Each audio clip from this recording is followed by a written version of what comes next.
The significance of the weekend is sometimes lost on Americans who don't have relatives who served in the armed services. And it's appropriate that we pause and take a moment to reflect, not only remember, but reflect on how this day can have meaning to us, this weekend can have meaning to us. The words I'm going to share are actually inspired by some Talmud study that I'm doing with some colleagues. Without going into too much depth, we're looking at some of the texts on Jewish martyrdom and what it means to be a martyr in the Jewish tradition. As with many things in the Jewish tradition, we're very ambivalent. There's a lot of ambivalence throughout history about it. But one of the more famous martyrs, I'm going to tell you about his story in a second, I think gives us a pause to reflect on what it means to declare someone a martyr and the significance and meaning that can have on a day like today. So I'm going to tell you two stories from two very different times in history. And at first, it may appear like they have nothing in common, separated by thousands of years, separated by oceans, separated by cultural differences, all kinds of things. But the most important lesson I think we can draw from the two stories is the way that they actually do overlap and intersect. So the first one is going to take us back 2,000 years. This is actually the one that I studied in the Talmud group. Back 2,000 years to Israel under Roman rule. Then it was called Palestine by the Romans. And it's the story of a poor shepherd who fell in love with a wealthy Jerusalemite's daughter, a Jewish woman, Jewish man, Jewish woman. The daughter that this man fell in love with was Rachel. Now the father of the woman was appalled that his daughter would fall for such a poor, uneducated, and simple man, and he did probably the worst thing that any parent could do to keep two people apart. He forbid them from seeing each other. Needless to say, that didn't work. Even then, it didn't work. And by some accounts, as the story is told, he actually drove his daughter out of the house. Of course, they married, they lived in poverty, but Rachel believed that her husband had the capacity to be a great scholar, and so she convinced him to go study in what was higher education in that day, yeshiva.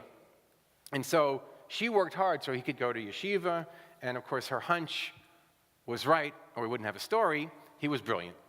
The name of this great scholar, how's your Jewish, Melton grads, do you know who I'm talking about? Bingo. His name was Akiva, or Akiba, anglicized. So after 12 years of studying yeshiva, he came back, and as he stood at the threshold of his house about to go in, he overheard his wife talking to a friend, and she said, and you know what? I would gladly work another 12 years if he were to study some more because of how brilliant he is. Well, he heard those words, he turned around without greeting his wife, and he went back to school. Now, but they loved each other. She wasn't sending him off. This was her commitment to him. At least that's the story they tell. So he became Akiva. We're still talking about him today because he became known as one of the greatest rabbinic sages of his generation, if not all generations. I wish I could say the couple lived happily ever after, but the truth is they didn't, because this was also a time of great turmoil, and it was a time when there was a revolt between the Romans and the Israelites were revolting against, so the Jews back then were revolting against rebelling against the Romans. And Akiva became a member of a band of guerrilla rabbis, believe it or not, opposing the Romans. It was during the Bar Kokhba rebellion is when he rose to prominence. And Akiva rallied the troops to fight with his exhortations drawn from teachings of the Torah, the Bible, of Jewish tradition. And the Romans decreed, they were onto this, so they decreed that Torah could not be taught in public. So what did Akiva do as his act of defiance? He taught Torah in public. And the Romans caught him. And they tried him, and they convicted him. It was probably a foregone conclusion.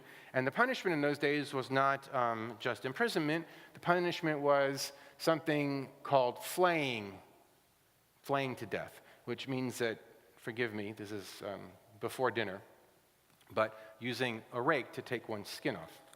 And as Akiva lay dying with this horrible, painful death, he famously said the words of the Shema, the 6 words that we sang standing up in the middle of the service, Shema Yisrael, Adonai Eloheinu, Adonai Echad. And his students turned to him and they said, Rabbi, this is what you can say? You have nothing else to say to us? And he said, exactly, this is what I'm going to say. Now I know what it truly is to love God with all my heart, my might, and my soul.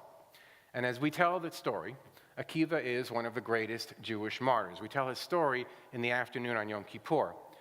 He's a martyr because he stood strong against the oppressive forces that would have contained or eliminated Judaism. He stood strong because he sought to uphold the principles and the rights of the Jewish people, to teach and learn Torah in public, not to be secreted away in dungeons. He sanctified the Jewish cause and stood up for the fact that it was right and just, and he gave his life for a higher purpose. And he believed that he had no choice but to practice his life as he did and make the decisions that he did, and we're still telling his story thousands of years later. So now let's go forward 2,000 years to not quite our time. The year is 1967. David Ives and Joyce Stenke are two young lovers engaged to be married. Now, unlike Akiva and Rachel, their parents did not oppose the marriage. It was scheduled, as every marriage is scheduled, except for David was drafted. And so before their wedding day, he headed off to Vietnam. Within 7 weeks of being overseas, he was killed. Shortly after, Joyce, still mourning for the man that she thought would be her husband, decided that she could not sit idly by stateside while people were fighting and being killed overseas. And so she sought to honor his sacrifice. So she signed up. The only choice women had in those days was to sign up for the American Red Cross, or she saw it. And she became what is called a donut dolly. Donut dolly. It was her job to offer smiles and coffee and donuts to soldiers overwhelmed by the fatigue of battle, overwhelmed or overcome by the pain of their wounds or the terror of what it is to be on the front lines of a war.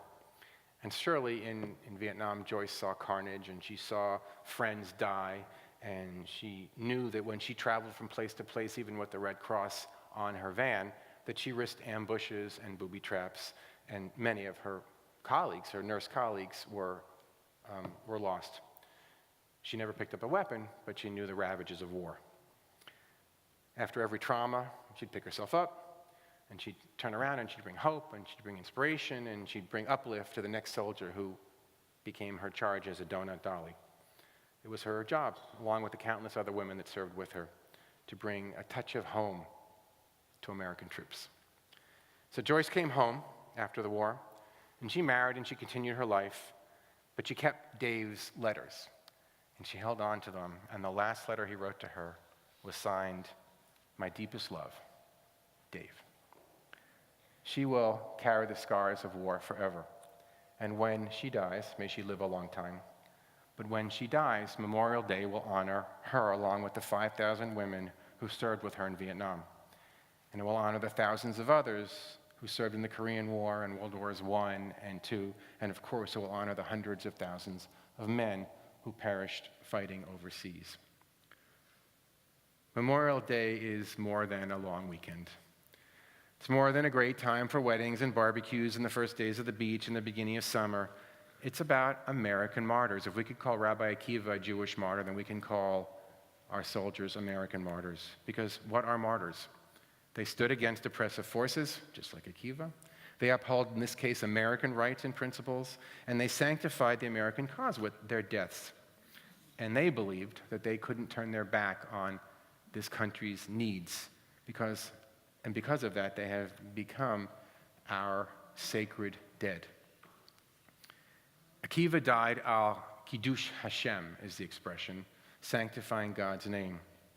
As I said, we tell the story on Yom Kippur as an example of how far one might go to uphold one's integrity and one's beliefs and one's values and one's principles. Memorial Day is a time to tell the stories of our soldiers, of our martyrs, to remind us that their sacrifices are, if the word can be used in a secular context, their sacrifices are holy. Now, you may be a pacifist. You may have marched against one of those wars. However, we all can agree that the people who took up arms, who believed they had no choice but to answer this country's call, whether they were drafted or volunteered, that it's on us, the living, to honor their decision that they chose to respond to the call of service and to step up from their perspective, for the ideals of this country, to stand against the injustice and the violence and the perpetrators of human cruelty that unfortunately have not been vanquished from our world. Each story of a soldier, of a nurse, a Red Cross worker, is the story of a sacred American martyr. And I want to invite Sarah to come forward and read a tribute that was written by a visitor to the Vietnam Veteran War Memorial. The woman's name who wrote this is Racheline Maltese.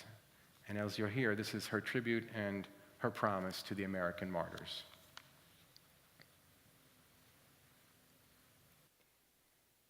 I'm a storyteller.